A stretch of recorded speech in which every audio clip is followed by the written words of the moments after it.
Hayop ka, Amara, ang dumi-dumi mo na magnanakaw ka pa. Isang sampal ang nagpabagsak sa akin sa sahig ng butik. Sa harap ng mga mayamang mamimili, tinapon ni Brenda ang mga gamit ko sa putikan, habang humahalakhak ang kabit ng asawa ko. Wala akong pera, wala akong trabaho, at naghihingalo ang kapatid ko.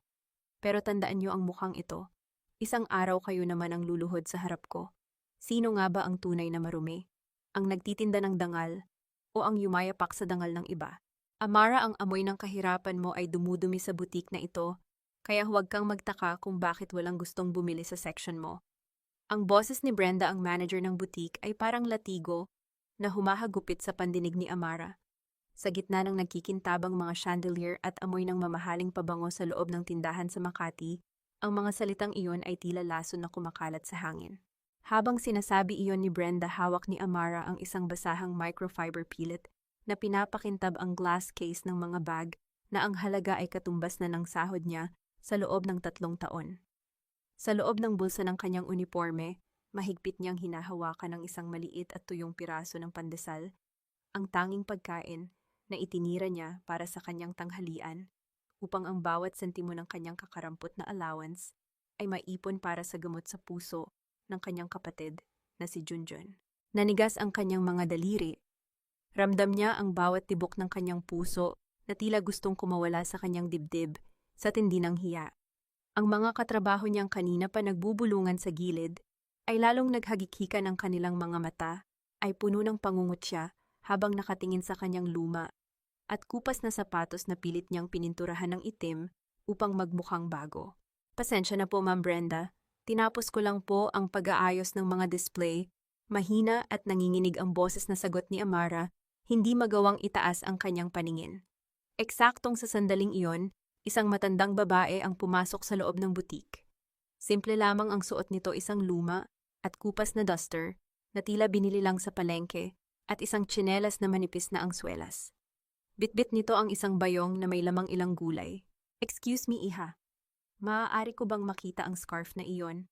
Malumanay na tanong ng matanda habang itinuturo ang isang silk scarf na kulay ginto. Bago pa man makakilos si Amara, humarang na si Brenda sa harap ng matanda. Ang kanyang mukha ay namula sa galit at diring-diri na tila nakakita ng isang peste. "Hoy Lola, nagkakamali yata kayo ng pinasukan.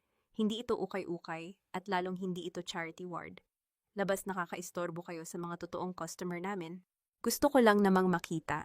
Subalit hindi na natapos ng matanda ang kanyang sasabihin dahil marahas siyang itinulak ni Brenda sa balikat, naging sanhi upang mabitawan ng matanda ang kanyang bayong at kumalat ang mga dala nitong talong at ampalaya sa makintab na sahig. Hindi nakatiis si Amara. Binitawan niya ang kanyang basahan at mabilis na lumapit upang alalayan ng matanda. "Ma'am Brenda, tama na po, tao rin po siya. Kailangan nating irespeto ang lahat ng pumapasok dito, kahit ano pa ang suot nila." Isang nakabibinging katahimikan ang bumalot sa buong butik. Nanlaki ang mga mata ni Brenda sa matinding galit dahil sa pangangahas ni Amara na sagutin siya sa harap ng maraming tao. "How dare you? Ako ang sinusunod mo rito?" Amara, isang hamak na salesgirl ka lang na galing sa kung saang probinsya, bulyaw ni Brenda. Sa isang mabilis na pagkilos, isang malakas na sampal ang dumapo sa pisngi ni Amara.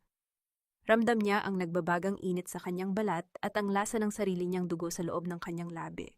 "You're fired, kunin mo ang mga basura mo at umalis ka sa butik ko now." Sigaw ni Brenda habang itinuturo ang pinto. Kinuha ni Brenda ang box ng mga gamit ni Amara mula sa locker at marahas itong itinapon sa labas ng pinto direkta sa semento kung saan nagsisimula ng pumatak ang ulan. Nanginginig ang mga kamay ni Amara habang pinupulot ang kanyang mga gamit sa gitna ng buhos ng ulan. Ang kanyang buong pagkatao ay tila dinudurog ng kahihiyan at kawalan ng pag-asa. Ngunit sa gitna ng kanyang pagluha, ang kanyang cellphone sa bulsa ay biglang tumunog. "Amara, si Junjun. Isinugod namin sa emergency." Nawalan siya ng malay, hindi na siya humihinga. Ang boses ng kanilang kapitbahay na si Aling Rosa ay puno ng taranta at iyak sa kabilang linya. Tila tumigil ang mundo ni Amara. Ang kanyang mga gamit ay muling nalaglag mula sa kanyang mga kamay at nabasa ng maruming tubig ulan. Wala siyang trabaho, wala siyang pera, at ngayon ang tanging dahilan kung bakit siya lumalaban ay unti-unti nang kinukuha sa kanya. Tumayo siya roon mag-isa sa gitna ng Makati, basang-basa at durog ang puso. Bakit ba ang tadhana ay tila gustong kitlin ang huling hibla ng kanyang pag-asa? Hanggang kailan kailangang magdusa ng isang pusong wala namang ibang hangad kundi ang magmahal at magsilbi? Hindi kami tumatanggap ng pangako rito, miss. Kung hindi kayo makakapagbayad ng deposit para sa ICU, ililipat namin ang kapatid niyo sa charity ward. Ang boses ng nasa billing counter ay kasing lamig ng aircon. Sa loob ng ospital, walang bahid ng awa habang nakatingin sa basang-basang anyo ni Amara.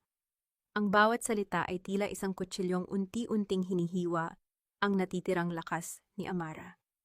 Sa labas ang dagundong ng kulog ay tila sinasabayan ng kabog sa kanyang dibdib, ngunit mas nakakabingi ang katahimikan ng kawalan ng pag-asa. Nanginginig ang mga daliri ni Amara habang kinukuha mula sa kanyang leeg ang isang manipis na kwintas na may maliit na pendant ng krus, ang tanging alaala ng kanyang yumaong ina. Maawa na po kayo. Ito lang po ang mayroon ako ngayon. Iprenda niyo muna ito parang awa niyo na. Huwag niyo lang pong pabayaan ang kapatid ko. Siya na lang po ang mayroon ako. Ngunit isang mapang-aping tingin lamang ang isinagot sa kanya. Ang gintong tila kupas na ay binaliwala lamang ng empleyado, na tila ba ang buhay ng isang mahirap ay may nakatatak na presyong hindi kayang bayaran ng kahit anong sakripisyo.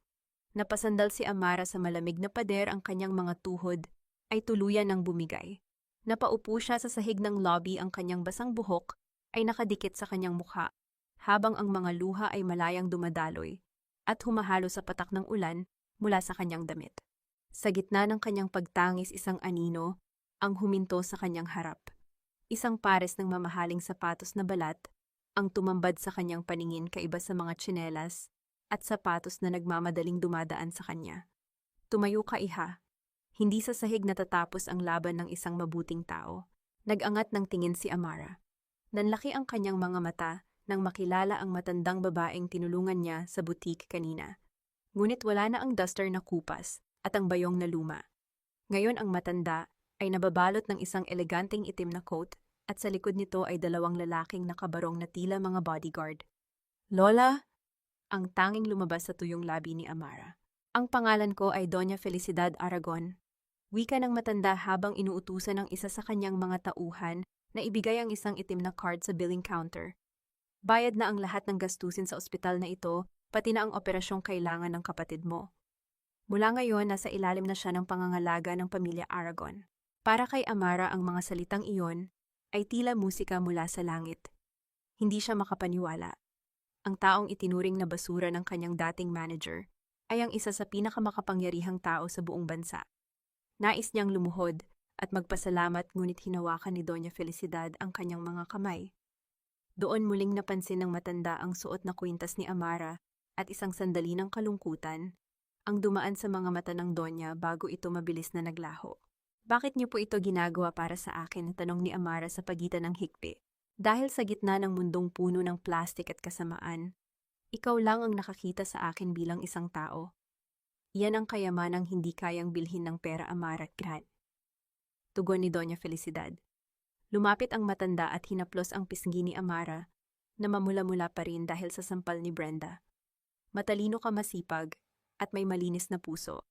Ayaw kong masayang ang ganyang katangian sa isang maliit na butik. Magtrabaho ka sa akin. Maging assistant ka sa aking pinakabagong housing project. Ipakita mo sa kanila na ang isang sales girl na hinamak nila ay may kakayahang bumuo ng mga pangarap. Ngunit bago pa man makapagsalita si Amara, isang matangkad na lalaki ang mabilis na naglakad patungo sa kanila. Ang kanyang tindig ay puno ng awtoridad, ang kanyang mga mata ay matalim at tila nakakasunog sa lamig. Ito si Rafael Aragon, ang paboritong apo ni Doña Felicidad. Lola, what is this? Sinabihan ko kayo na huwag basta-basta magpapasok ng kung sino sa kumpanya. We don't even know her background. Baka kung anong klaseng oportunista lang ito.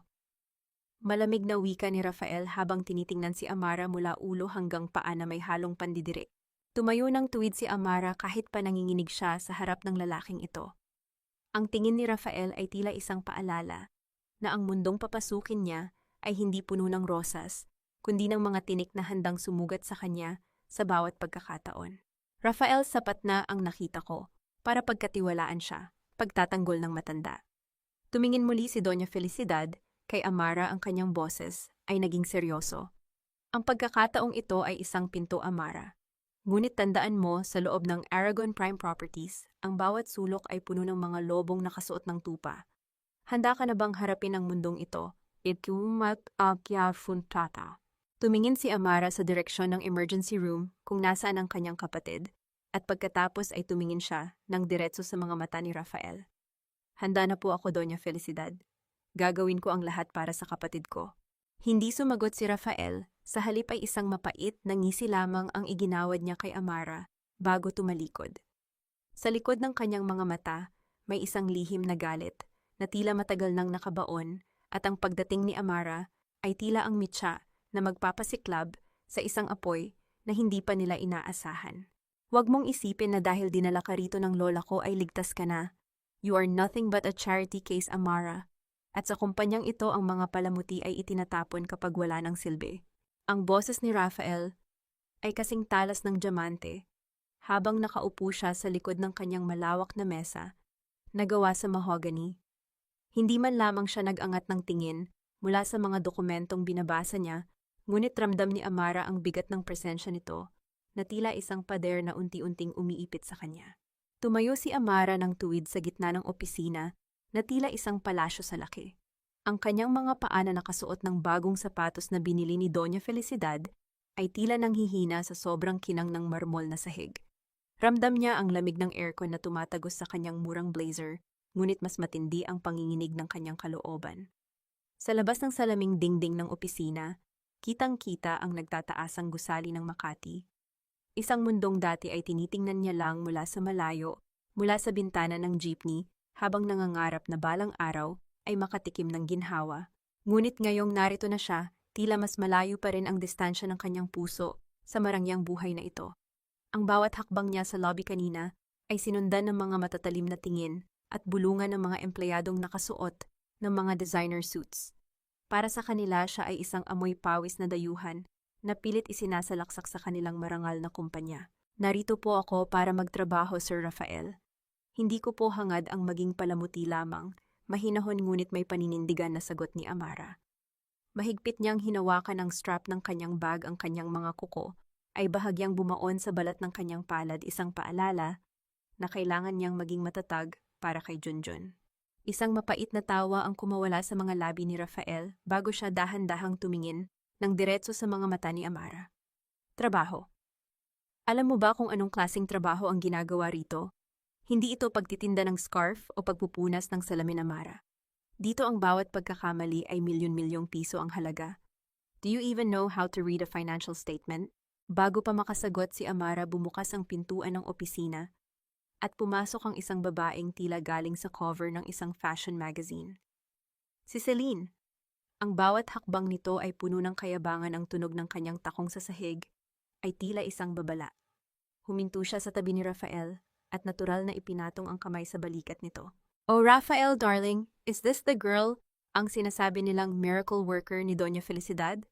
Ani Celine, ang kanyang boses ay puno ng sarkasmo. Tumingin siya kay Amara ng may ngiti na hindi umaabot sa mga mata. I hope you brought more than just your tragic story, Iha. Dahil sa proyektong ibibigay sa iyo ni Rafael, baka sa unang araw mo pa lang ay kusa ka ng tumakbo pabalik sa probinsya niyo. Padabog na inilapag ni Rafael ang isang makapal na folder sa harap ni Amara. Iyan ang listahan ng mga pamilyang kailangang ilipat para sa bagong development sa Cavite.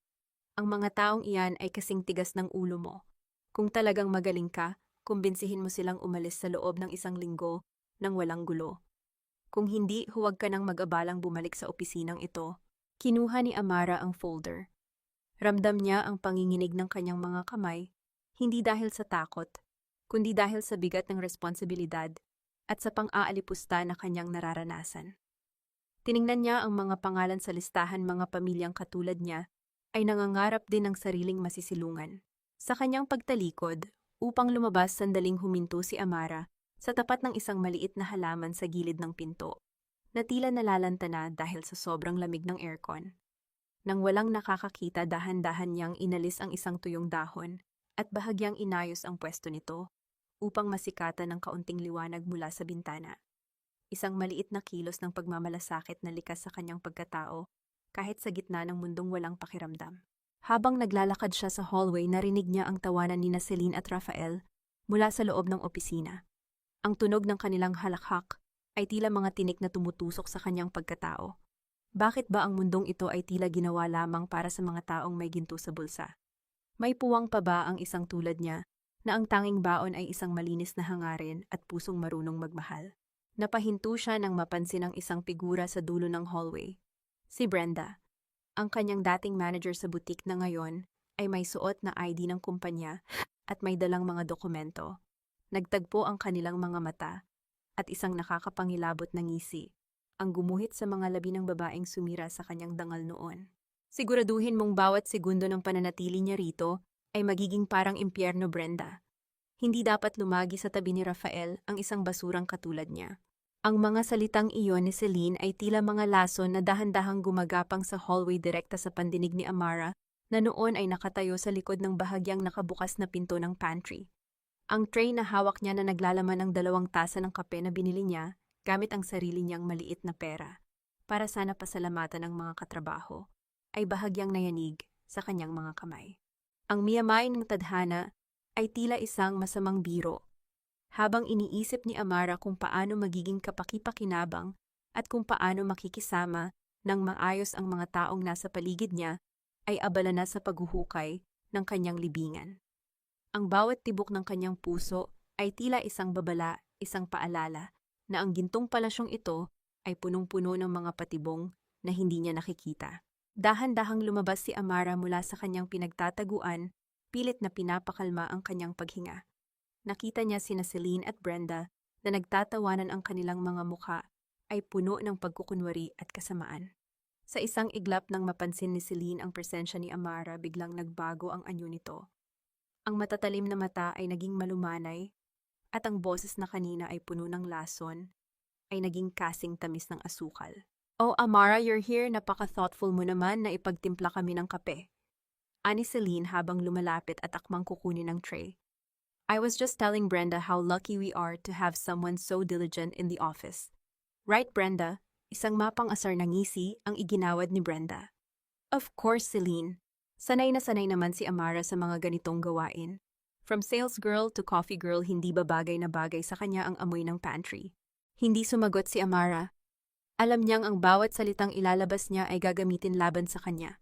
Ngunit habang iniaabot niya ang kape, isang mabilis at sadyang pagkilos ang ginawa ni Celine. Ang siko nito ay tumama sa kamay ni Amara, naging sanhi upang tumagilid ang tray.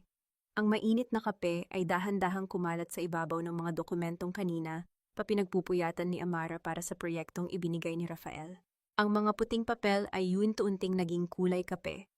Ang bawat titik at numero na pinaghirapan ni Amara ay tila mga alaala na biglang binura ng malupit na pagkakataon. "Oh my God, Amara, what did you do?" Tila gulat na sigaw ni Celine, sapat na lakas para marinig ng mga empleyado sa labas. "I was trying to help you but you're so clumsy." Iyan ang mahalagang report para sa meeting mamaya. Pero ma'am, kayo po ang... Hindi na natuloy ni Amara ang kanyang sasabihin dahil mabilis siyang pinutol ni Brenda. "Wala kang modo. Pagkatapos kang tulungan ni Celine, siya pa ang sisisihin mo." Bulyaw ni Brenda habang itinuturo ang kalat sa mesa. "Kita niyo ba, ganito ang mga taong walang tamang pinag-aralan. Kahit bigyan ng pagkakataon, laging nagdadala ng malas." Nagsimulang magbulungan ang mga tao sa paligid. Ang mga tingin nila ay tila mga karayom na tumutusok sa balat ni Amara. Ramdam niya ang panginginig ng kanyang mga kamay, hindi dahil sa takot kundi dahil sa matinding pagtitimpi. Ang kanyang lalamunan ay nanunuyo at ang bawat hininga niya ay tila may kasamang alikabok ng kabiguan. Eksaktong sa sandaling iyon, bumukas ang pintuan ng opisina ni Rafael. Ang kanyang matikas na anyo ay nagdala ng isang nakabibinging katahimikan sa buong palapag. Tumingin siya sa mesa sa basang mga papel at pagkatapos ay sa nanginginig na si Amara. "What is the meaning of this?" Malamig na tanong ni Rafael. "Rafael, I'm so sorry. I tried to help her carry the files but she suddenly lost her balance." Mabilis na paliwanag ni Celine. Habang kumakapit sa braso ni Rafael, ang kanyang boses ay puno ng peking pag-aalala. Sayang ang report, it was almost perfect. Tiningnan ni Rafael si Amara. Walang mababakas na awa sa kanyang mga mata kundi isang matinding pagkadismaya na tila ba kinumpirma ng pangyayaring ito ang lahat ng kanyang masamang akala tungkol sa dalaga. "I gave you one simple task, Amara. At sa unang oras mo pa lang napatunayan mo ng tama ang mga sinasabi nila tungkol sa'yo. Wika ni Rafael, ang bawat salita ay tila isang hatol ng kamatayan para sa pangarap ni Amara. Linisin mo ang kalat na yan at huwag kang lalabas ng gusaling ito hanggat hindi mo na ibabalik ang bawat titik na nasira mo. If you fail, don't bother coming back tomorrow.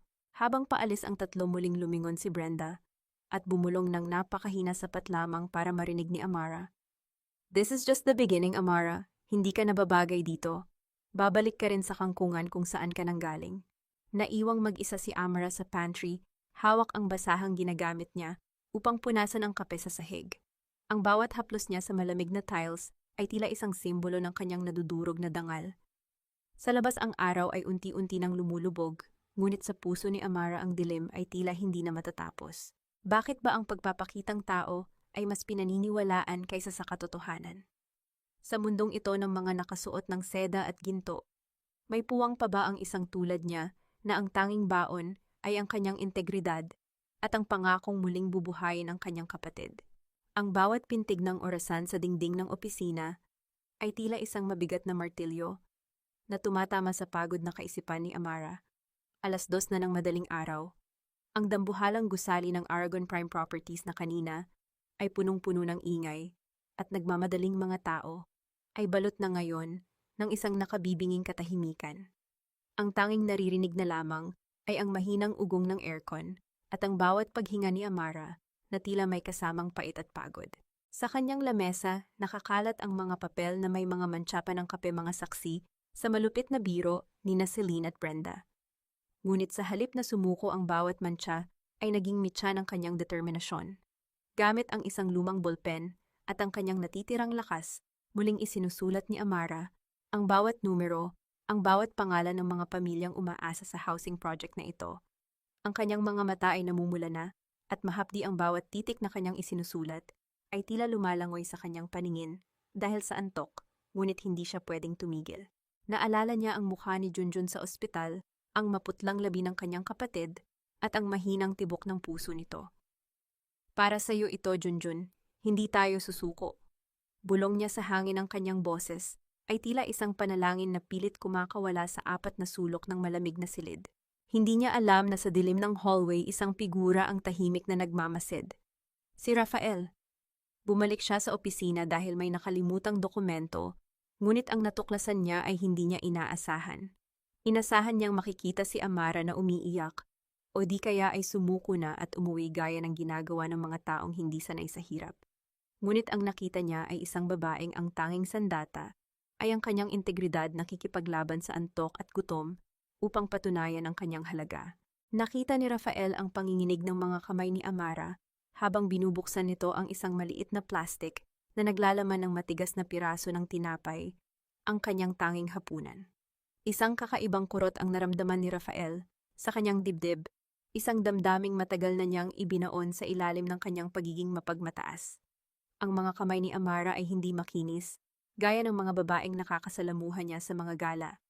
Ang mga ito ay may mga kalyo at marka ng tunay na pagtatrabaho.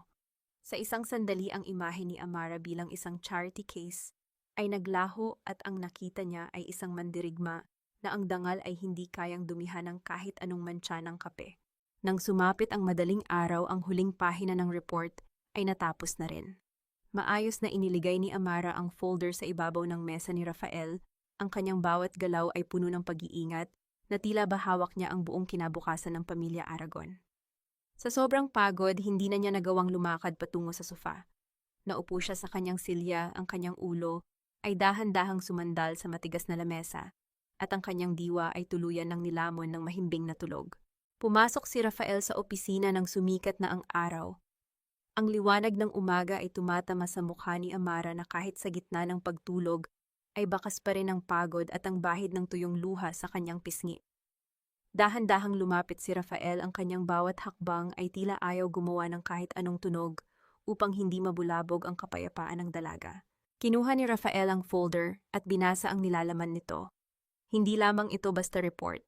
Bawat pamilyang kailangang ilipat ay may kalakip na maikling tala tungkol sa kanilang kalagayan, kung ilang anak ang mayroon sila, kung ano ang kanilang hanap buhay, at kung ano ang kanilang mga pangamba. Napagtanto ni Rafael na si Amara lamang ang tanging nakakita sa mga taong ito hindi bilang mga balakid sa proyekto, kundi bilang mga taong may mga buhay at pangarap din. Isang maliit na bagay sa tabi ng braso ni Amara ang kumuha ng atensyon ni Rafael.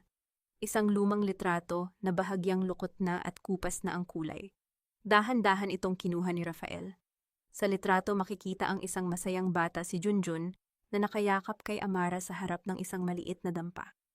Sa likod ng litrato may nakasulat na mga salita sa Tagalog na tila isinulat ng isang bata. Ate Amara, ikaw ang aking bayani. Huwag kang mapapagod ha, mahal kita. Isang mabigat na buntong hininga ang kumawala kay Rafael. Sa unang pagkakataon ang tinitingnan niyang kaaway o oportunista ay naging isang tao sa kanyang paningin. Isang kapatid, isang anak, at isang babaeng ang tanging kasalanan ay ang pagmamahal ng labis. Eksaktong sa sandaling iyon, bumukas ang pinto at pumasok si Celine ang kanyang boses, ay kasing ingay ng kanyang mga alahas. Rafael darling, good morning. Is that girl still here? Siguro naman ay susuko na siya pagkakita sa... Agad na itinaas ni Rafael ang kanyang kamay upang patahimikin si Celine. Ang kanyang tingin ay matalim isang babalang hindi pwedeng baliwalain. Tumingin siyang muli kay Amara na bahagyang gumalaw sa kanyang pagkakatulog ang kanyang kamay ay tila may hinahanap sa ibabaw ng lamesa ang litrato ni Junjun na hawak na ngayon ni Rafael. Ano ang gagawin ni Rafael sa litratong ito? At hanggang kailan kayang tiisin ni Amara ang mga pasakit na ibinibigay sa kanya? Lalo na't ngayong ang puso ni Rafael ay nagsisimula nang makakita ng liwanag sa gitna ng kanyang sariling kadiliman. Ang malamig na hangin mula sa aircon ay tila hindi sapat upang palamigin ang tensyon sa loob ng opisina. Mabilis na ibinalik ni Rafael ang lukot na litrato ni Junjun sa tabi ng kamay ni Amara bago pa man ito magising. Naramdaman niya ang init ng matatalim na tingin ni Celine na nagpapalipat-lipat sa kanya at sa natutulog na dalaga. What is the meaning of this, Rafael? Bakit mo pinoprotektahan ang basurang iyan? Pabulong ngunit madiin na tanong ni Celine ang kanyang mukha ay namumula sa pagpipigil ng galit. Enough, Celine, malamig na tugon ni Rafael ang kanyang boses ay may halong awtoridad na hindi maaaring suwayin. Natapos niya ang report. Mas detalyado at mas maayos kaysa sa inaasahan ko. Kung meron man siyang napatunayan ngayon yon, ay ang katotohanang mas may halaga ang trabaho niya kaysa sa mga chismis at paninira sa kumpanyang ito. Hindi makapaniwala si Celine sa narinig.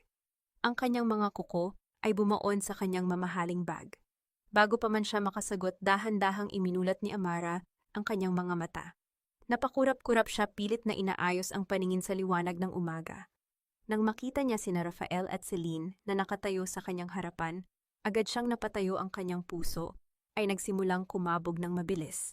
Sir Rafael, Ma'am Celine, tapos na po ang report.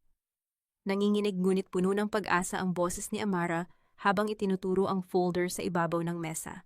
Kinuha ni Rafael ang folder at maingat itong inilapag sa kanyang sariling mesa.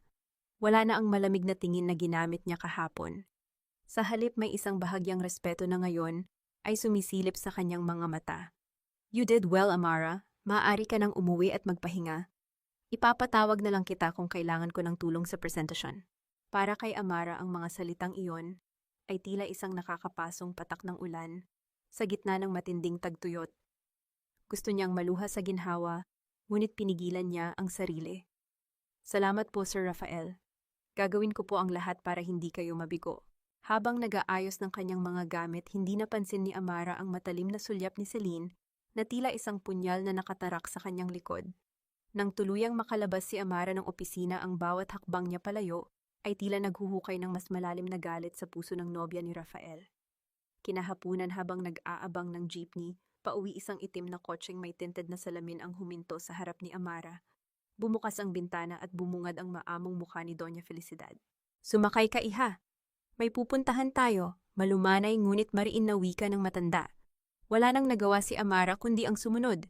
Dinala siya ng matanda hindi sa ospital, kung saan naroon si Junjun, kundi sa isang lumang bahay na bato sa isang tahimik na bahagi ng Maynila. Ang bahay ay tila naiwan ng panahon. Ang mga dingding nito ay nababalot ng mga baging na nagtatago ng mga kwento ng nakaraan. Nang pumasok sila sa loob, agad na napansin ni Amara ang amoy ng lumang kahoy at alikabok na may halong amoy ng sampagita. Dinala siya ni Doña Felicidad sa isang maliit na kwarto sa dulo ng pasilyo. Sa gitna ng kwarto isang lumang aparador ang nakatayo at sa ibabaw nito ay may isang maliit na kahon na gawa sa kahoy. Dahan-dahang binuksan ni Doña Felicidad ang kahon at kumuha ng isang litrato. Inabot niya ito kay Amara. Ang mga kamay ng matanda ay bahagyang nanginginig. Tiningnan ni Amara ang litrato. Isang batang babae na nakangiti, may suot na manipis na kwintas na may maliit na pendant ng krus. Ang eksaktong kwintas na suot niya ngayon. Ang batang babae sa litrato ay ang kanyang ina. Lola, paano niyo po nakuha ang litratong ito? Si nanay po ito. Nalilitong tanong ni Amara, ang kanyang puso ay nagsisimulang sumikip. Isang mabigat na buntong hininga ang kumawala sa mga labi ng Donya. Ang ina mo si Elena, siya ang pinagkakatiwalaang kasambahay sa mansyon namin noon. Siya ang nag-aruga sa ama ni Rafael. Ngunit dahil sa isang kasinungalingan, isang malupit na bintang na itinanim ng aking sariling pamilya, itinaboy namin siya na walang dala kundi ang kanyang dangal at ang kwintas na iyan. Namatay ang ama ni Rafael na hindi nalalaman ang katotohanan na ang ina mo ang tanging taong hindi siya kailanman trinator. Pumatak ang mga luha ni Doña Felicidad. Ang kanyang mata ay puno ng pagsisisi na tila matagal nang kumukonsumo sa kanyang kaluluwa. Nakilala kita dahil sa kwintas na iyan, Amara. Nang ipagtanggol mo ako sa butik, nakita ko ang tapang ni Elena sa iyong mga mata. Dinala kita rito hindi lang para tulungan ka, kundi para bigyan ng hustisya ang pangalan ng iyong ina. Ang proyektong hawak mo ngayon, ang lupang iyon sa Cavite, iyon ang lupang ipinangako ko sa ina mo bilang pasasalamat bago namin siya itinaboy. Parang gumuho ang mundo ni Amara. Ang kanyang ina na pilit silang itinaguyod sa kabila ng sakit, ay biktima pala ng kalupitan ng mga taong ngayon ay pinagsisilbihan niya. Ang mga tao sa Aragon Prime Properties, ang pamilyang tinitingala ng lahat, ay ang mga mismong taong sumira sa buhay ng kanyang ina. Nabitawan ni Amara ang litrato. Ang mga alaala ng kanyang ina na umiiyak sa gabi, pilit na itinatago ang ubo, upang hindi sila mag-alala ni Junjun, ay muling bumalik sa kanyang isipan. Hindi ko po kailangan ng pera niyo, Doña Felicidad. Hindi po mabibili ng lupa ang mga luhang iniluha ng nanay ko. Nanginginig ang boses ni Amara sa halong sakit at galit. Alam ko, iha, wala akong hinihinging kapatawaran. Ngunit sa mundong ito, ang hustisya ay hindi ibinibigay, ito ay kinukuha. Kung aatras ka ngayon, patuloy silang aapak sa inyo. Ipagpatuloy mo ang laban mo sa kumpanya. Ipakita mo sa kanila na ang dugo ni Elena, ang dugo ng mga mahihirap ay hindi marumi, kundi ang pinakamalinis na ginto sa lahat. Nakatayo lamang si Amara sa gitna ng lumang kwarto, ang kanyang isip ay gulong-gulo. Paano niya makakayang harapin muli si Rafael, na bahagi ng pamilyang sumira sa kanyang ina, at paano niya lalabanan ang mga lobong nakasuot ng tupa, na ngayon ay mas delikado pa dahil alam niyang kasama nila ang mga taong may utang na dugo sa kanyang pamilya. Ang liwanag mula sa malalaking bintana ng Aragon Prime Properties ay tila walang kakayahang painitin ang kalamigan na nararamdaman ni Amara.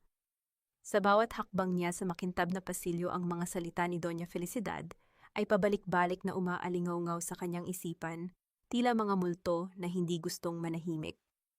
Ang kumpanyang ito na minsang tiningnan niya bilang tagapagligtas ng kanyang kapatid ay ang mismong halimaw na lumamon sa kinabukasan ng kanyang ina. Nang makarating siya sa kanyang desk, isang pamilyar at nakakakilabot na presensya ang sumalubong sa kanya. Nakasandal si Brenda sa cubicle ni Amara habang pinaglalaroan ang isang mamahaling ballpen. Ang ngisi sa labi nito ay puno ng kayabangan, na tila ba siya ang reyna ng buong palapag. Well, narito na pala ang bida ng opisina. Mapang-asar na wika ni Brenda, ang kanyang tinig ay sinadya upang marinig ng mga empleyadong nasa paligid. Himalang nakapasok ka pa. Inakala kong nagtatago ka na sa kahihiyan pagkatapos ng ginawa mo kahapon. Mariing ipinikit ni Amara ang kanyang mga mata. Ayaw niyang gumawa ng gulo, hindi rito, hindi ngayon. Ngunit ang dugo ng kanyang ina na dumadaloy sa kanyang mga ugat ay nag-uutos na huwag siyang magpabulag sa takot. Gusto ko lang pong magtrabaho, Ma'am Brenda. Wala po akong panahong makipaglaro sa inyo. Malamig na tugon ni Amara, ang bawat salita ay sadyang pinili upang hindi magmukhang mahina. Lumakas ang tawa ni Brenda, isang tunog na nakakapangilabot. Magtrabaho ikaw, isang basurang nagpapanggap na brilyante. Narinig kong ipipresenta mo raw ngayon ang bagong report sa Board of Directors. Sigurado ka bang kaya mong humarap sa kanila na hindi nangangamoy palengke? Lumapit pa ng kaunti si Brenda at sa isang mabilis na galaw, itinabig nito ang patong-patong na folder na nasa ibabaw ng mesa ni Amara. Ang mga dokumento ay nagkalat sa sahig at ilang pahina ang napunta sa mismong tapat ng sapatos ni Brenda. Oops, clumsy Mick, nakangiting sabi nito bago sinadyang tapakan ang isa sa mga mahalagang pahina.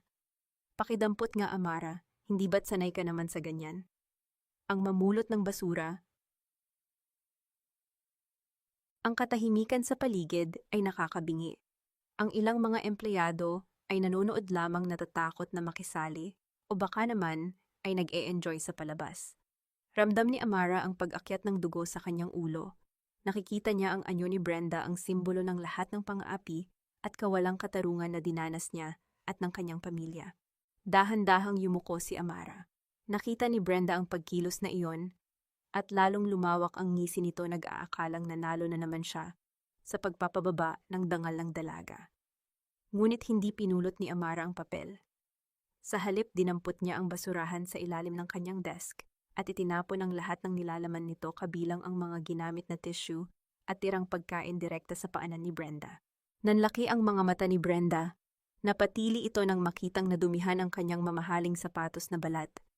Bastos, anong ginagawa mo, hayop ka? Dahan-dahang tumayo ng tuwid si Amara, ang kanyang tindig ay hindi matitinag.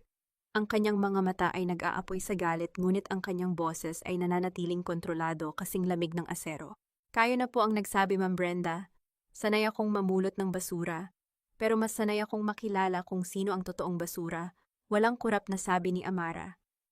Hindi niyo man ako igalang bilang tao, igalang niyo ang trabaho ko. Dahil habang nag-aaksaya kayo ng oras sa paninira, ako ay nagtatrabaho para sa mga taong higit na nangangailangan kaysa sa inyong lahat. Namula si Brenda sa sobrang galit, ang mga ugat sa kanyang leeg ay tila puputok. Akmang itataas nito ang kanyang kamay upang sampalin si Amara, ngunit bago pa man dumapo ang kanyang palad, isang malakas na boses ang pumigil sa kanya. Stop this right now, napalingon ang lahat. Nakatayo sa dulo ng pasilyo si Rafael. Ang kanyang presensya ay nagdadala ng awtoridad na nagpatahimik sa buong palapag. Tiningnan niya si Brenda, ang kanyang mga mata ay naglalabas ng lamig na nakakatakot. Brenda, my office. Now, utos ni Rafael, walang pangingimi. Bago ito pumasok, bumaling siya kay Amara. At ikaw, pulutin mo ang mga dokumentong iyan. In 10 minutes, the presentation starts. Hindi makapaniwala si Brenda sa pagkapahiya. Padabog itong naglakad patungo sa opisina ni Rafael, ngunit bago ito tuluyang pumasok, lumingon ito kay Amara at bumulong ng isang pangako na tila lason.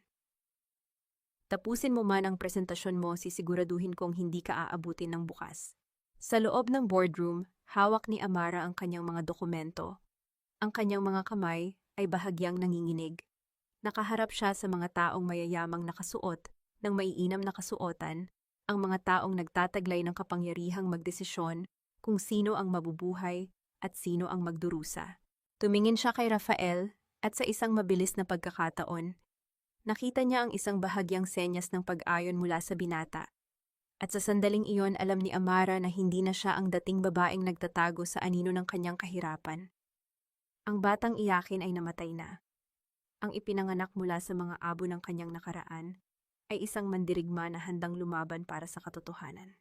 Ngunit ang hindi alam ni Amara, sa labas ng kumpanya, isang lalaki na may suot na maskara ang dahan-dahang naglalakad patungo sa ospital kung saan nagpapahinga si Junjun.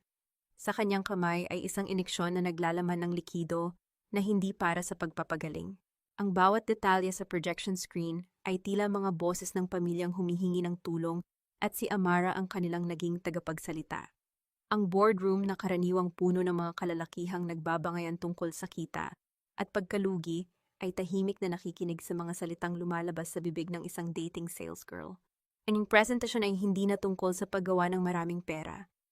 Ipinakita ni Amara na ang pagbibigay ng maayos na relokasyon para sa mga pamilya sa Cavite ay hindi lang tama para sa kanila, kundi mas maganda sa imahe ng kumpanya at iiwas sa gulo na maaaring makasira sa malaking proyekto. Bawat argumento niya ay nakabatay sa mga katotohanang nasaliksik niya ng ilang gabi na nilagyan ng pusong nakakaintindi sa sitwasyon ng mga nasa ibaba.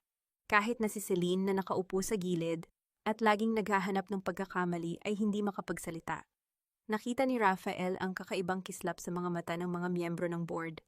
Para sa kanila ang babaeng nasa harap ay hindi na isang palamuti, kundi isang tunay na asset ng kumpanya. Ngunit ang tagumpay na ito ay hindi mapapansin ni Amara dahil ang isip niya ay lumilipad sa ibang direksyon. Isang kaba ang unti-unting dumadaloy sa kanyang ugat, isang hindi maipaliwanag na takot na tila nakakabit sa kanyang kapatid na nasa ospital. Pagkatapos ng presentasyon ng umalis ang huling miyembro ng board, mabilis na niligpit ni Amara ang kanyang mga gamit. Ang kanyang mukha ay namumutla at ang pawis ay malamig na tumutulo mula sa kanyang noo. Amara ang tawag ni Rafael mula sa pinto. Ang kanyang boses ay mas malambot kaysa sa dati. That was impressive. Hindi ko inasahan na, ngunit hindi na siya pinakinggan ni Amara. Sa halip kumaripas siya ng takbo palabas ng kwarto, iiwan si Rafael na nagtataka. Sa pag-iisip pa lang na baka may nangyari kay Junjun ang buong mundo niya, ay nagiging isang malaking bangungot. Nang makarating si Amara sa ospital, ang hallway ay tahimik, ngunit tila nakakabingi para sa kanyang pandinig. Tumakbo siya patungo sa ICU. Sa labas ng kwarto ni Junjun, nakita niya si Aling Rosa na umiiyak hawak ang isang basang panyo at may ilang nurse na nagmamadaling pumasok sa loob. Ang takot na nadarama niya ay tulad ng isang matalim na kutsilyo na dahan-dahang tumutusok sa kanyang dibdib. Pumasok siya sa kwarto at tumambad sa kanya ang senaryong hinding-hindi niya malilimutan.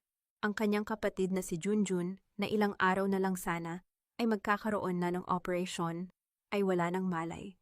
Ang makina na nagbabantay ng kanyang pintig ay naglalabas ng mahabang hindi maputol na tunog.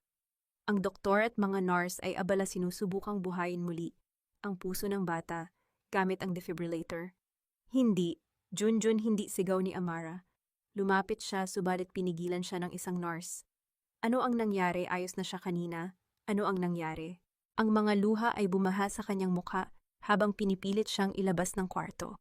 Nakita niya ang isang bakanting ineksyon na nasa sahig malapit sa kama, isang bagay na hindi dapat nandoon. Ang paghinga ni Amara ay nagiging mabigat, ang buong katawan ay nanginginig. Sa kalagitnaan ng kaguluhan, nakita niya ang bulto ng isang lalaking naglalakad palayo sa pasilyo na nakasuot ng maitim na sombrero. Ang lalaking iyon ay nagdala ng impyerno sa buhay ng kanyang kapatid. Kasabay ng pag-abot niya ng pader upang hindi matumba ang kanyang cellphone sa bulsa, ay tumunog. Nanginginig na kinuha niya ito. Isang mensahe mula sa hindi kilalang numero ang nakasulat. I told you not to mess with me, Amara. Hindi pa tayo tapos. Ang bawat titik ng mensahe ay naging tila mga lason na nakarating sa kanyang utak. Si Brenda. Ito ay trabaho ni Brenda. Ang huling pag-asa ng kanyang kapatid ay tuluyang dinurog ng galit ng babaeng walang kinikilalang hustisya. Nabali ang huling piraso ng katatagan ni Amara. Napaluhod siya, ngunit sa gitna ng kanyang mga luha, hindi na pagmamakaawa ang naroon, kundi isang galit na hindi niya kailanman naramdaman. Ang pusong matagal nang nagtiis ay tuluyan ng binalot ng apoy na hindi kailanman mamamatay hanggang hindi niya nababawi ang lahat ng ipinagkait sa kanya. Sa kabilang banda, si Rafael, na sinundan siya, ay nakatayo sa dulo ng pasilyo nanginginig, hindi makapaniwala sa nakikita. Sa unang pagkakataon ng kanyang matibay at malamig na puso, ay napunit nakita ang lalim ng kalungkutan ng babaeng minsan niyang hinusgahan. Ang mundo ng mga Aragon ay baka mawala, ngunit ang mundo ni Amara ay nagsisimula pa lang sa isang mas madilim at malupit na laban. Ang mga sumunod na oras ay tila isang malabong panaginip para kay Amara. Nakaupo siya sa malamig na silya sa labas ng ICU, ang kanyang mga mata ay nakatitig sa kawalan habang ang mga kamay ay mahigpit na nakakuyom. Ang dugo ng kanyang ina na matagal na niyang pinipilit kalmahin ay ngayon ay kumukulo sa paghihigante. Hindi na ito tungkol sa trabaho o sa pangarap na magkaroon ng masaganang buhay. Ito ay tungkol sa hustisya para kay Junjun at sa kalupitan na naranasan niya mula kay Brenda. Lumapit si Rafael at umupo sa tabi ni Amara. Hindi siya nagsalita agad, alam niyang ang anumang salita ay magiging pampalubag loob na walang silbi. Ngunit hindi niya rin mapigilang mapansin ang nanginginig na balikat ng dalaga, isang patunay ng labis na sakit at galit na nararamdaman nito. Amarat basag ni Rafael sa katahimikan, ang kanyang tinig ay puno ng pag-iingat. Ano ang nangyari? Nakita ko ang takot sa mga mata mo kanina. Sinong gumawa nito? Iniharap ni Amara ang kanyang mukha kay Rafael, ang kanyang mga mata ay nag-aapoy sa galit na hindi kailanman nakita ng binata mula sa kanya.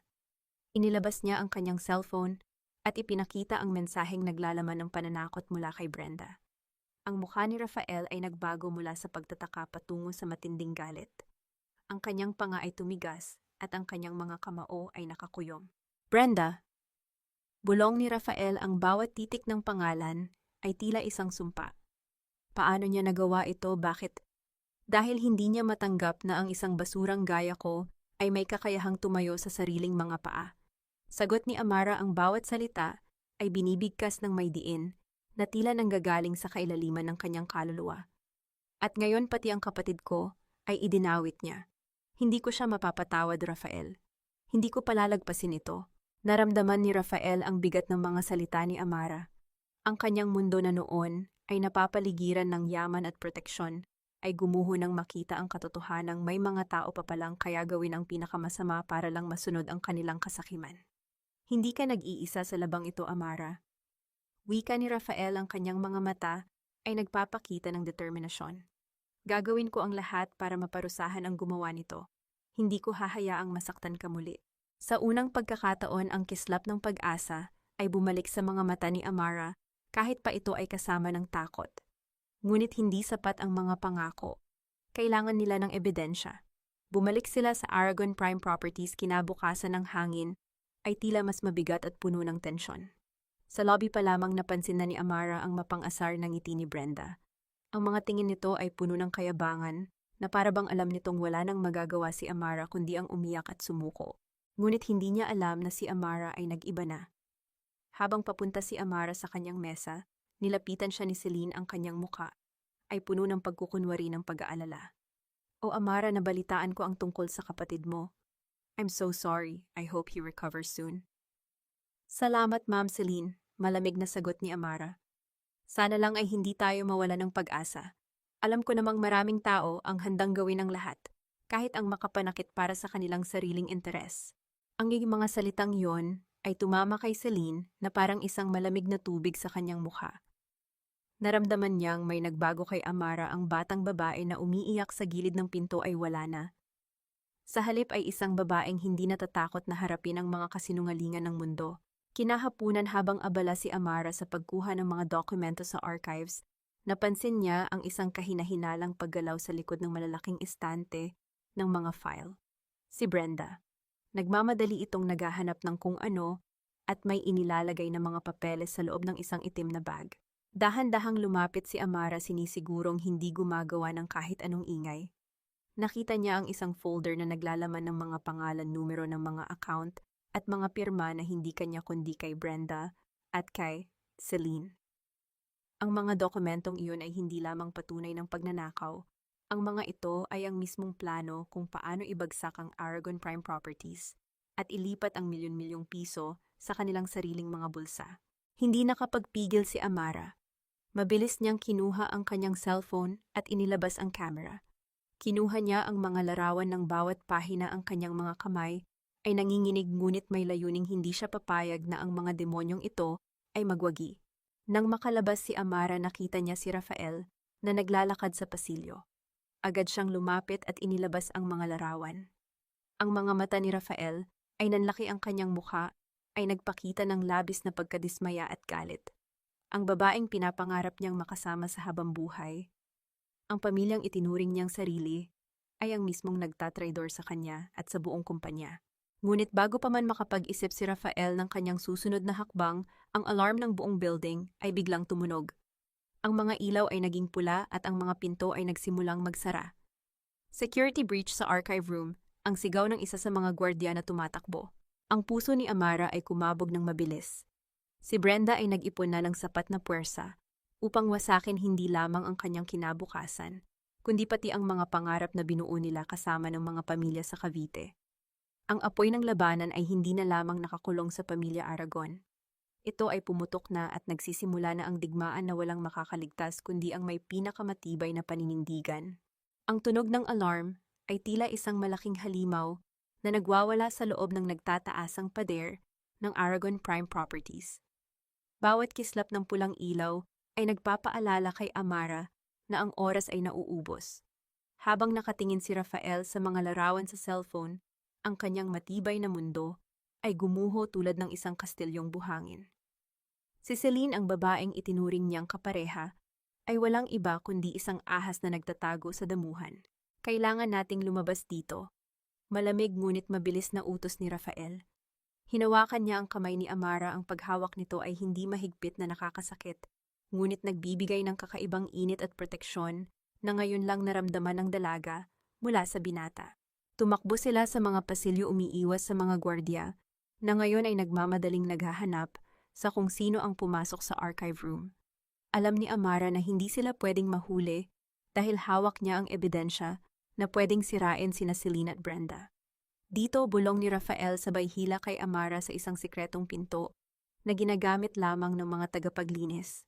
Ang dilim sa loob ay tila yumakap sa kanila, ang tanging ilaw ay ang manipis na liwanag na nagmumula sa ilalim ng pinto. Ramdam ni Amara ang mabigat na paghinga ni Rafael. Pareho silang nakasandal sa pader, ang kanilang mga balikat ay halos magkadikit na. Sa loob ng makipot na espasyo, ang tensyon ay hindi na lamang tungkol sa panganib sa labas, kundi ang di maipaliwanag na koneksyon na nabubuo sa pagitan ng dalawang pusong parehong nasugatan. Hindi ko inaasahan na si Celine ang nasa likod nito. Bulong ni Rafael, ang kanyang boses ay may halong pait. Lahat ng pinaniwalaan ko ay kasinungalingan. Hindi mapigilan ni Amara na hindi tumingin kay Rafael. Sa kabila ng malamig na imahe nito sa opisina ngayon, ay nakikita niya ang isang lalaking sugatan. Ang kanyang sariling galit ay panandaliang natabunan ng isang nakakagulat na empatya. Ang katotohanan ay laging masakit, Rafael. Tugon ni Amara, ang kanyang boses ay tila isang banayad na hangin sa gitna ng bagyo. Ngunit mas masakit ang mabuhay sa isang kasinungalingan. Bumaling si Rafael, ang kanilang mga mata ay nagtagpo sa dilim. Ang tingin niya kay Amara ay hindi na puno ng husga, kundi ng paghanga at kakaibang pagnanasa na hanapin ang kapayapaan sa mga mata nito. Unti-unting inangat ni Rafael ang kanyang kamay at marahang hinaplos ang pisngi ni Amara, pinapalis ang bahid ng luha na hindi nito namalayang tumulo. Ang init ng palad ni Rafael ay nagpalukso sa puso ni Amara. Sa gitna ng takot at pag-aalinlangan, naramdaman niya ang isang kaligtasan na matagal na niyang hinahanap. Ngunit ang sandaling iyon ay mabilis na naputol ng malakas na tunog ng mga kaluskos mula sa labas ng pinto. Tingnan niyo ang utility room, baka nandyan sila. Boses ng isang gwardya, ang mga salita nito ay puno ng awtoridad. Dali-daling lumayo si Rafael. Ang kaba ay muling pumalit sa anumang init na namuo sa pagitan nila. Binuksan niya ng kaunti ang pinto at sumilip. Ligtas pa ang daan pababa sa fire exit. Mabilis silang lumabas, tumatakbo pababa sa bawat hagdan hanggang sa makarating sila sa basement parking. Nang makasakay sila sa sasakyan ni Rafael, agad itong pinaandar. Ang bawat liko at bilis ng sasakyan ay kasabay ng pagkabog ng puso ni Amara.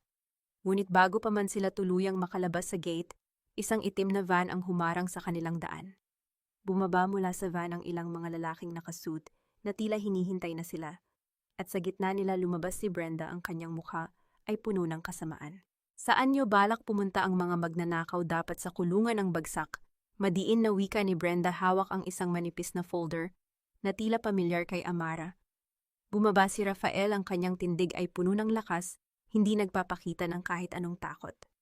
Ang tanging magnanakaw dito, Brenda, ay ikaw. Nakita namin ang mga dokumento, hindi mo na kami maloloko. Isang halakhak na puno ng pang-aasar ang pinakawalan ni Brenda. Talaga ba, Rafael? O akala mo ba ganoon lang kadali iyon? Tingnan mo ito. Itinaas niya ang folder. Ito ang kopya ng mga plano para sa housing project na pinirmahan ni Amara, at may mga peking papeles na nagpapakitang si Amara ang kumuha ng pondo at hindi sila. Lahat ng ebidensyang nakita nyo ay peking gawa lang upang maitago ang totoo ninyong kasalanan. At sa mata ng mga pulis, ikaw, Amara, ang nagnakaw sa kumpanya. Ngisi ni Brenda, ang mga mata nito ay puno ng tagumpay. Wala na kayong lusot, piliin nyo na kung saan kayo matutulog mamayang gabi, sa kulungan, o baka mas gusto nyong sumama sa nanay ni Amara. Napatigil si Amara, ang kanyang dugo ay nanlamig. Alam ni Brenda ang tungkol sa kanyang ina. Paano ta? Ang malupit na mundo ng Aragon Prime Properties ay nagbukas ng isa na namang mas madilim na lihim. At sa pagkakataong ito, hindi lang trabaho at pangarap ang nakataya, kundi ang buhay nila at ang tanging alaala ng kanyang ina. Ang malamig na simoy ng hangin sa basement parking ay hindi sapat upang palamigin ang nag-aalab na galit sa loob ng dibdib ni Amara. Sa harap nila si Brenda ay nakatayo na tila isang reyna, ang kanyang ngisi ay puno ng tagumpay. Sa likod nito ang mga lalaking nakasuit ay tila mga anino handang gawin ang anumang utos. Hindi ko inaakala na may ganyan kang alam, Brenda. Pero hindi mo kami maloloko, ha? Mariing wika ni Rafael. Ang kanyang mga mata ay nanlilisik sa galit. Umiling-iling si Brenda, tila nalulungkot sa kahina-hinalang pag-aakala ni Rafael. Oh, Rafael, napaka-inosente mo pa rin pala. Ang mundo ay hindi umiikot sa katotohanan na gusto mong paniwalaan. Ito ay umiikot sa kung sino ang mas makapangyarihan.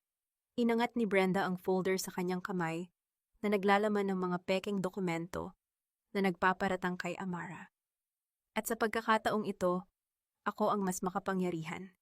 Mayroon na kaming sapat na ebidensya para maipasok sa kulungan ng girlfriend mo. At ang lola mo, kung malalaman niya ito, baka atakihin sa puso at tuluyan ng mawala sa landas ninyo. Napatulala si Amara.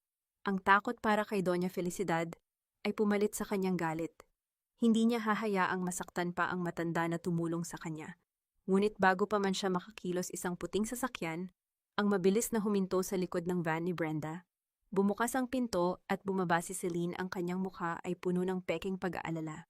What is happening here, darling? Bakit nandito ang mga security at si Brenda?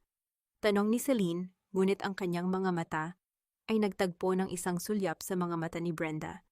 Isang lihim na pagkakaintindihan na hindi nakaligtas sa paningin ni Amara.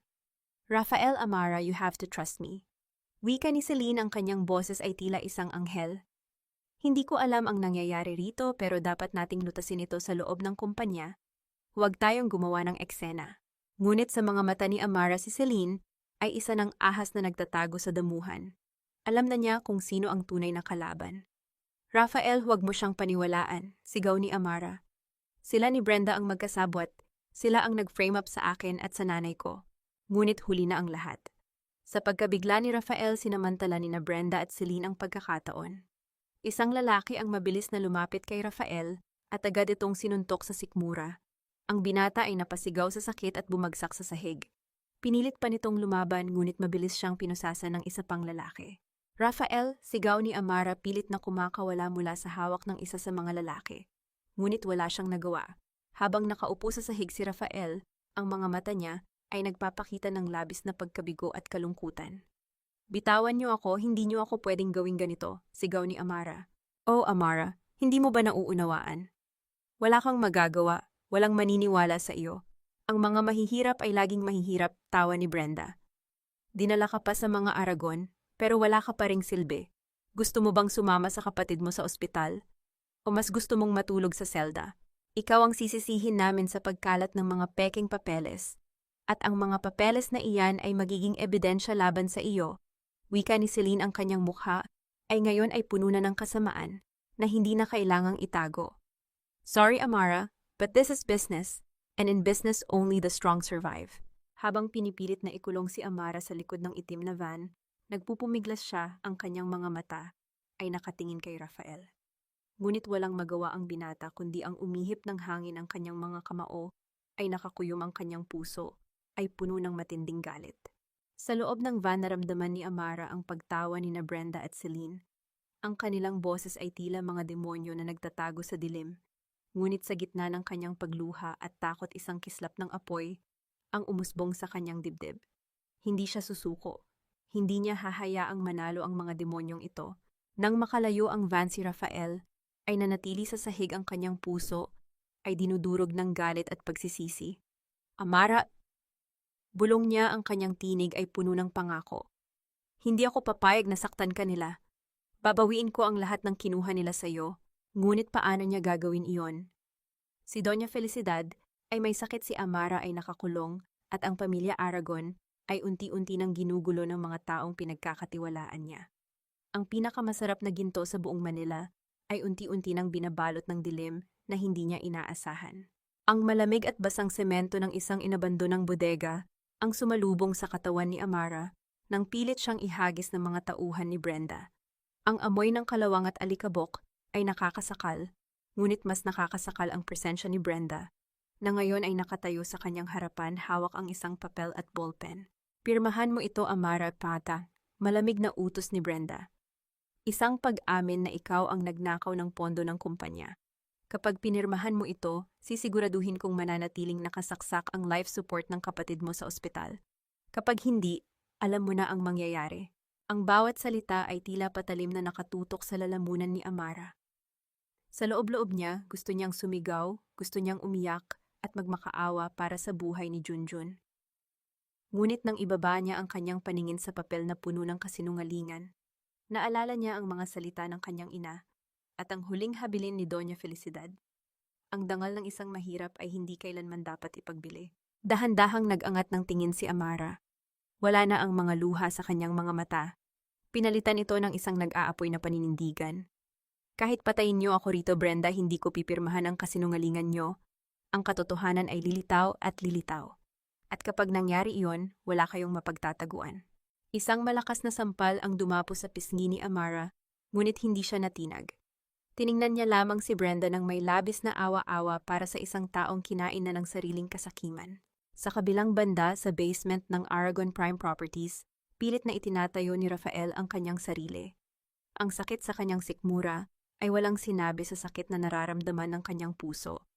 Nang akma siyang tatakbo upang sundan ang van, tatlong itim na sasakyan ang mabilis na pumalibot sa kanya. Bumaba ang mga tauhan ng pamilya Aragon at mula sa gitnang sasakyan, dahan-dahang lumabas ang isang figura na inakala ng lahat ay nakaratay sa sakit. Si Doña Felicidad. Ang kanyang mukha ay maputla, ngunit ang kanyang tindig ay kasing tigas ng bato. Lola! Naguguluhang bulong ni Rafael. Inakala nilang mahina na ako, Rafael. Ngunit ang isang matandang puno ay hindi basta-basta natutumba ng isang maliit na bagyo. Wika ng matanda, ang kanyang boses ay puno ng awtoridad na nagpatahimik sa buong paligid. Inabot niya sa apo ang isang maliit na flash drive. Nandyan ang lahat ng kuha ng hidden camera mula sa opisina ni Celine at sa archive room. Matagal ko nang alam ang mga galaw ng ama ni Celine para agawin ang kumpanya natin. Ginamit lamang nila si Amara bilang sakripisyo. Ngayon iligtas mo ang babaeng nagturo sa iyong magmahal at bawiin natin ang atin. Tila nabuhusan ng malamig na tubig si Rafael. Ang kanyang lola ay palaging isang hakbang sa unahan. Walang inaksayang oras si Rafael. Kasama ang mga awtoridad at mga loyal na tauhan ng Aragon, tinunton nila ang lokasyon ng van sa pamamagitan ng tracker na lihim na ipinakabit ni Doña Felicidad sa lahat ng sasakyan ng kumpanya. Bumalik ang eksena sa bodega. Akmang sasaktan muli ni Brenda si Amara nang biglang mawasak ang katahimikan. Puwersahang bumukas ang malaking pintuang bakal ng bodega. Pumasok ang liwanag mula sa labas at sa gitna nito ay nakatayo si Rafael kasunod ang mga pulis. Nanlaki ang mga mata ni Brenda. Binitawan niya ang papel at sinubukang tumakbo, ngunit mabilis siyang hinawakan ng mga alagad ng batas. Tumakbo si Rafael patungo kay Amara. Mabilis niyang kinalagan ang mga tali sa kamay nito. Nang makawala si Amara, hindi siya umiyak. Sa halip na pasandal lamang siya ng bahagya sa dibdib ni Rafael. Binalot ni Rafael ang kanyang mainit na coat sa nanginginig na balikat ng dalaga. Ang kanyang mga braso ay naging isang pader na nagpoprotekta sa kanya mula sa mundo. I'm so sorry, Amara. Hindi ko nagawang protektahan ka agad. Bulong ni Rafael, ang kanyang tinig ay basag dahil sa labis na pagsisisi. Ramdam ni Amara ang init ng hininga ni Rafael sa kanyang buhok, isang pag-amin ng damdamin na hindi na kailangan pa ng mga salita. Ngunit dahan-dahang kumalas si Amara. Tumingin siya kay Rafael, ang kanyang mga mata ay nagpapakita ng tapang na hindi matitinag. Wala tayong oras para rito, Rafael. Ang board meeting. Ipipresenta ni Celine ang lupain sa Cavite sa mga kalaban ng kumpanya nyo. Kailangan nating pigilan iyon. Sa loob ng pinakamalaking conference room ng Aragon Prime Properties, ang kapaligiran ay puno ng pagdiriwang. Nakatayo si Celine sa harap ng mga board members, nakangiti habang inilalatag ang kontrata na maglilipat ng proyekto sa kumpanya ng kanyang ama. Dahil sa pandarambong na ginawa ng dating empleyado na si Amara Villarin, ang Aragon Properties ay nangangailangan ng tulong pinansyal at ang kumpanya ng aking ama ay handang saluhin ang proyektong ito. Masayang wika ni Celine, ang bawat salita ay may dalang kasinungalingan. Akmang pipirmahan na ng mga miyembro ng board ang dokumento nang biglang bumukas ang dalawang malalaking pinto ng kwarto. Ang tunog ng pagbukas nito ay umalingaw-ngaw sa buong silid, nagpatigil sa lahat ng paghinga. Pumasok si Amara. Wala na ang gusot at maruming damit. Nakasuot siya ngayon ng isang malinis at eleganteng puting suit, ang kanyang buhok ay maayos. At ang kanyang tindig ay nag-uumapaw ng kumpiyansa. Sa kanyang tabi ay si Rafael, at sa likod nila ay walang iba kundi si Doña Felicidad na nakaupo sa isang wheelchair, ngunit ang mga mata ay nag-aapoy. Nalaglag ang ballpen mula sa kamay ni Celine. Ang kanyang mukha ay nawalan ng kulay, tila nakakita ng multo. Tila nagmamadali kayong ipamigay ang kumpanya, Celine. Malamig at mariing wika ni Amara, ang kanyang boses ay umabot sa bawat sulok ng silid. Inilapag niya ang flash drive sa ibabaw ng mahabang mesa. Huwag niyo munang pirmahan iyan hanggat hindi ninyo nakikita ang tunay na mukha ng mga taong nagtatangkang magnakaw ng ating kinabukasan. Tumingin si Amara ng diretso sa mga mata ni Celine. Ang panahon ng pagiging biktima ay tapos na. Ang tunay na laban ay ngayon pa lamang magsisimula. Ang malaking screen sa loob ng conference room ay naging saksi sa tuluyang pagbagsak ng isang nagkukunwaring prinsesa. Habang nagpe-play ang video mula sa hidden camera na nagpapakita ng malinaw na sabuatan ni Celine at ng kanyang ama upang pagnakawan ng Aragon Prime Properties, ang bawat miyembro ng board ay tila naging mga estatwang bato sa labis na gulat.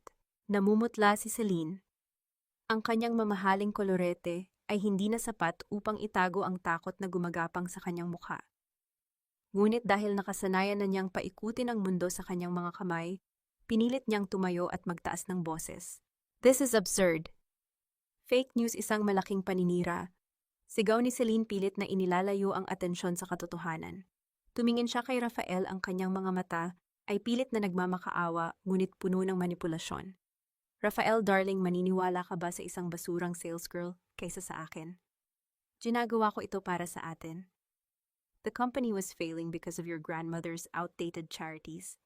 I was trying to save us." Isang malamig na tingin lamang ang iginawad ni Rafael kay Celine.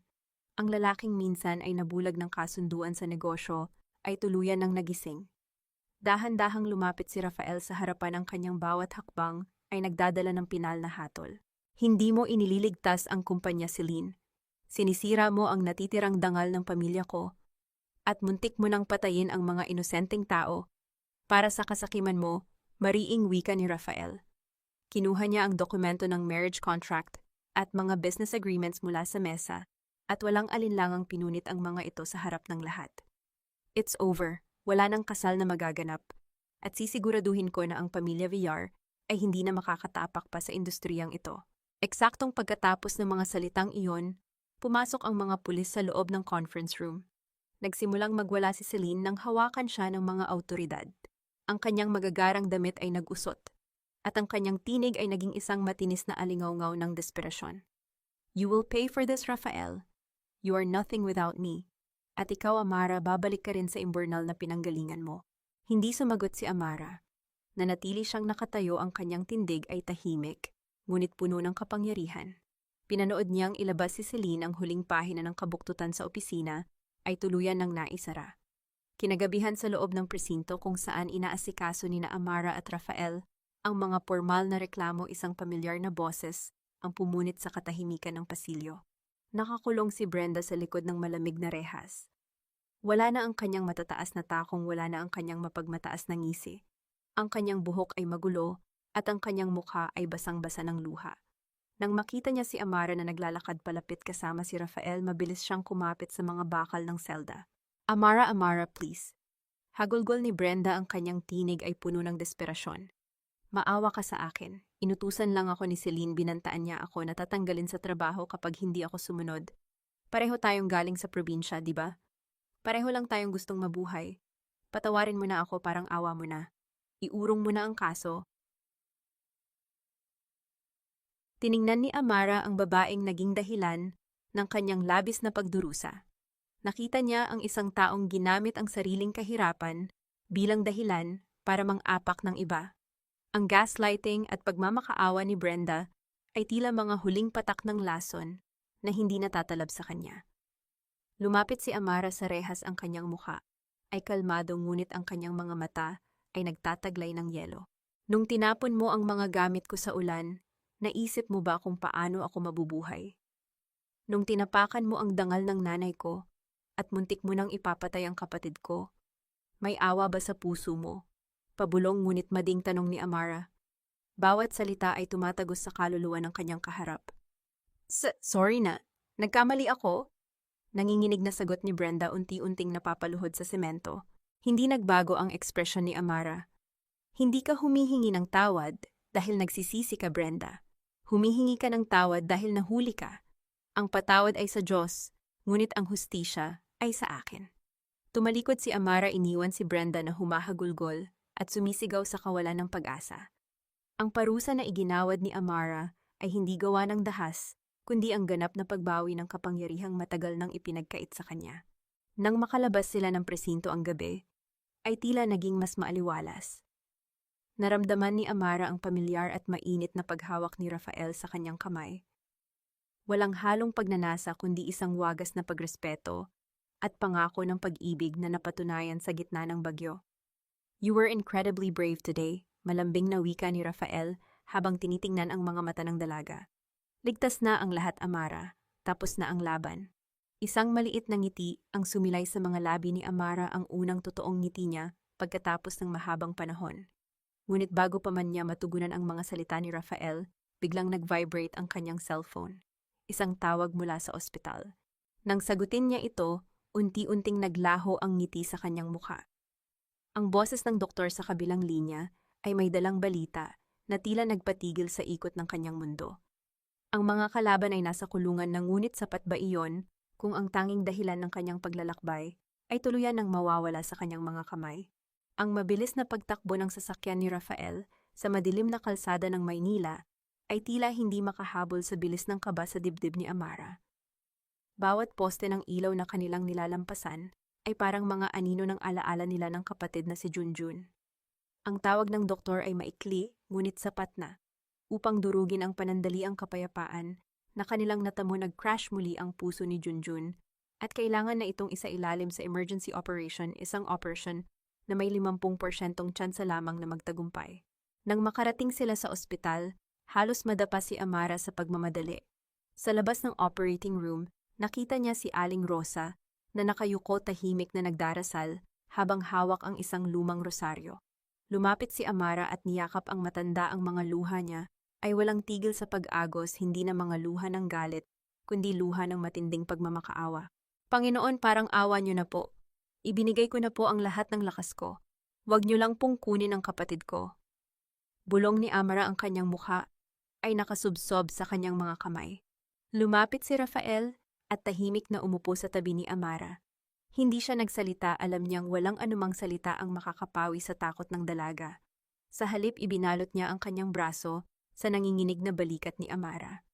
Inilapit niya ang dalaga sa kanyang dibdib, hinahayaang ang kanyang sariling tibok ng puso ang maging pampakalma sa nagkakagulong mundo nito.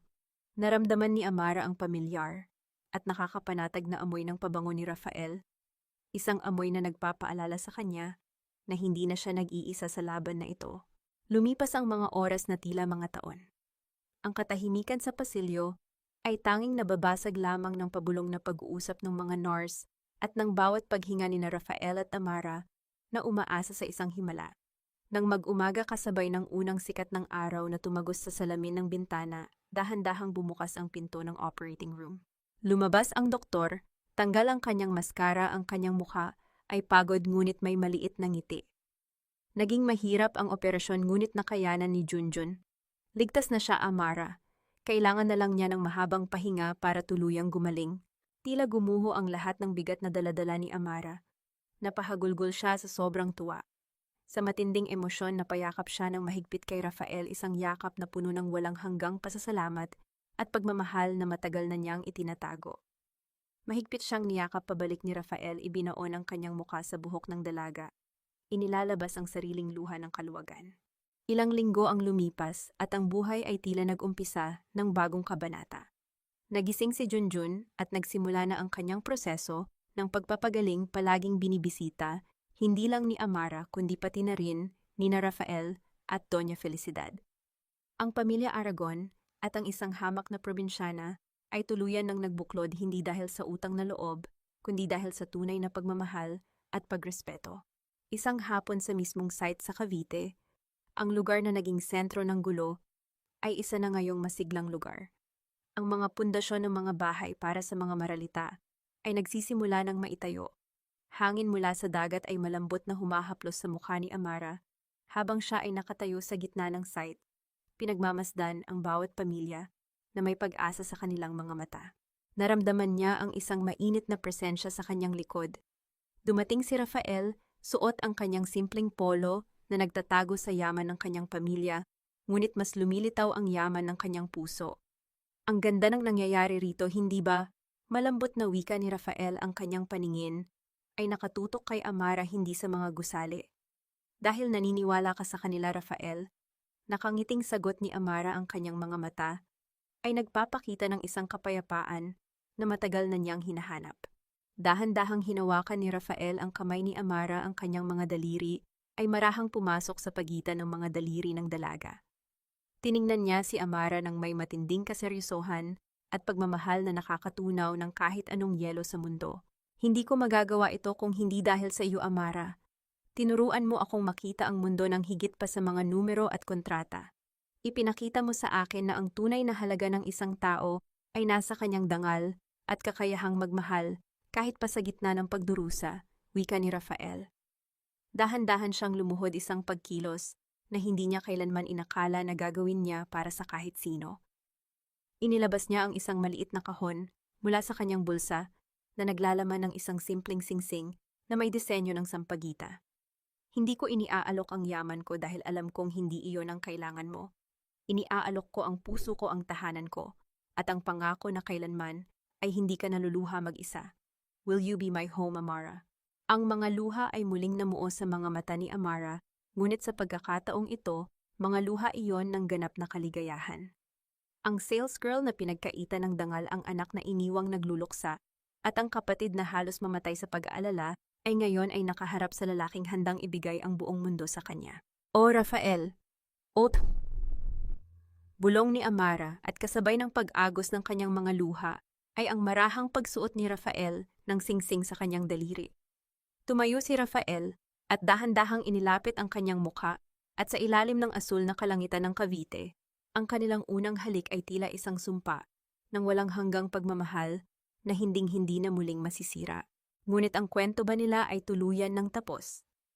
May iilan pang natitirang tanong tungkol sa kung paano magpapatuloy ang pangarap ni Doña Felicidad, at ang tuluyang paghilom ng mga sugat na iniwan ng nakaraan na kailangang malutas bago nila tuluyang yakapin ang kanilang bagong simula. 5 taon na ang lumipas mula nang humupa ang pinakamalaking bagyo sa buhay ni Amara. Ang simoy ng hangin sa Cavite ay nagdadala ng matamis na amoy ng sampagita, humahalo sa amoy ng bagong pintang semento at sariwang lupa. Sa gitna ng isang malawak at maaliwalas na komunidad, nakatayo ang isang malaking arko na may nakaukit na mga salitang Elena Heritage Village. Hindi na ito isang pangarap lamang sa papel. Ito ay naging isang buhay na patunay na ang kabutihan ay kayang magpatayo ng mga tahanan mula sa guho ng nakaraan. Nakatayo si Amara sa harap ng arko, suot ang isang simpleng puting bestida na sumasayaw sa ihip ng hangin.